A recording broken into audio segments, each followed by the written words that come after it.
In this segment, we are going to talk about the difference between your enrollment tree and your placement tree.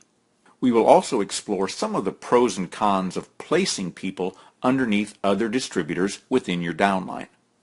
When you personally enroll a new BodyFX distributor, they will automatically be placed on your first level. BodyFX has no width restrictions. This means that you can enroll as many first-level distributors as you desire. If you were to personally enroll 3 distributors, your organization would look like this. If you were to personally enroll 5 distributors, then your organization would look like this. When your first-level distributors personally enroll new distributors of their own, their new distributors will automatically be placed on your second level. When your second-level distributors personally enroll new distributors, their new distributors will end up on your third level. When your third-level distributors personally enroll new distributors, their new distributors will automatically be placed on your fourth level, and so on. In the distributor network that is shown in this illustration, every new distributor has been placed on the first level of their enroller. BodyFX calls this particular structure the enrollment tree.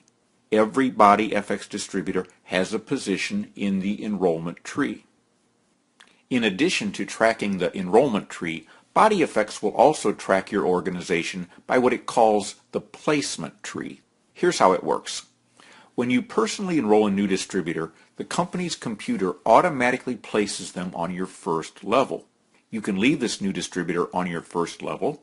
This is the default action. Or you can ask the company to manually move this person underneath an existing member of your downline organization.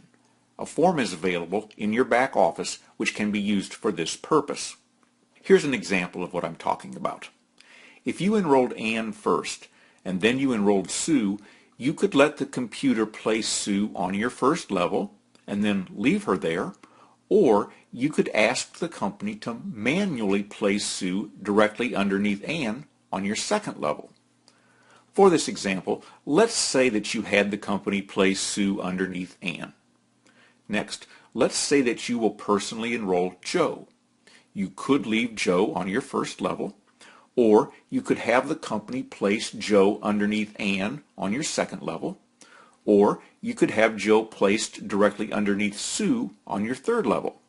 Let's say that you placed Joe underneath Sue. If that were the case, this is what your organization would look like. This line of sponsorship, which is based upon where you have placed your new distributors, is called your placement tree. This is just one example of what your placement tree might look like. There are other options available as well. Instead of placing Ann, Sue, and Joe one on top of the other, you could leave both Ann and Sue on your first level, and you could then place Joe underneath either Ann or Sue. In this instance, we placed Joe underneath Ann, and what you see now is an alternative example of what your organization's placement tree might look like. Depending upon how you structure your organization, your enrollment tree and your placement tree could look exactly the same, or it could be dramatically different as shown in these examples. When it comes to placement, what's the best strategy? As a general rule, you will want to leave everyone that you personally enroll on your first level. That's because the closer a person is to you, the greater your potential profits can be off of their efforts. Here's why. BodyFX pays unilevel commissions on up to 9 levels of distributors in your sales network. As your organization matures, each level of your organization will have the potential to get progressively bigger. For example, if you enrolled 3 reps, and if everyone that joined your organization did the exact same thing, you would end up with 3 reps on your first level, 9 on the second, 27 on the third, 81 on the fourth, 243 on the fifth, you'd have 729 on the sixth, 2,187 on the seventh, there would be 6,561 on the eighth, and on your ninth level, you would have 19,683 reps. As you can see, the majority of your reps are on the 7th, 8th, and 9th levels, which means the bulk of your sales volume and income will eventually come from these lower levels. The same principle applies to the people that you enroll. the bulk of their sales volume will come from their lower levels. With that thought in mind, let's say that you enrolled Sue, and let's say that you left her on your first level. If you did so, you could earn unilevel commissions on the sales of her first 8 levels of distributors. Sue's 9th level will fall below your 9 levels of unilevel pay. In this illustration, most of your profits will come from Sue's 7th and 8th levels, which is where her bigger numbers are at. If, instead of leaving Sue on your first level, you had the company manually place her on your second level, you would only earn the unilevel commissions on her first 7 levels of distributors. That's because Sue's 8th level would also fall below your 9th level. Missing out on Sue's 8th level could end up costing you a lot of money. If you placed Sue on your 3rd level, you could only earn unilevel commissions on her first 6 levels of distributors. In this instance, Sue's 7th level distributors, they would also fall below your 9th level, and missing out on Sue's 7th level, that too could cost you a lot of money. The lesson we can learn here is, the closer you place a new distributor to you, the greater your profit potential.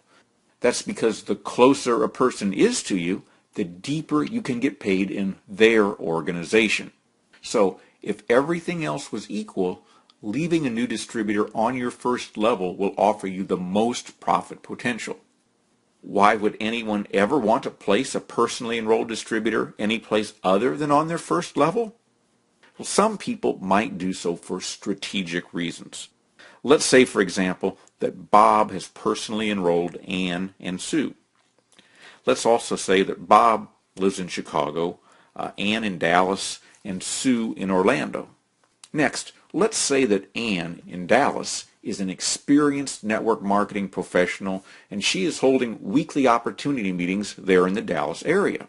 And next, let's say that Bob personally enrolls Joe, who also happens to live in the Dallas area. Since Joe could benefit greatly from Ann's weekly opportunity meetings, Bob might want to place Joe underneath Ann. That way, Joe could go to the meetings, and Ann, she could benefit from Joe's efforts, and she would be incentivized to work with him.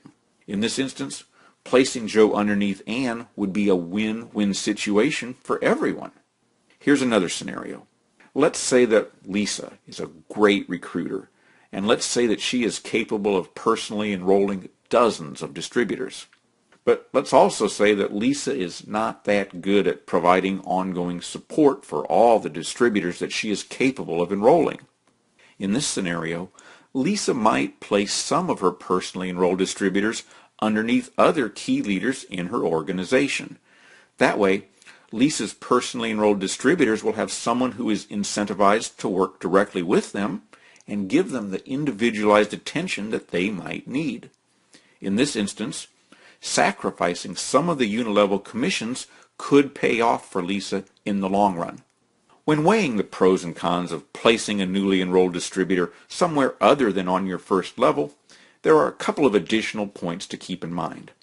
First of all, fast start bonuses, infinity bonuses, and matching diamond infinity bonuses are all calculated and paid based upon the enrollment tree, not the placement tree. This means that your income potential from these 3 bonuses will not be impacted by the position in which you or one of your downline distributors places a newly enrolled distributor.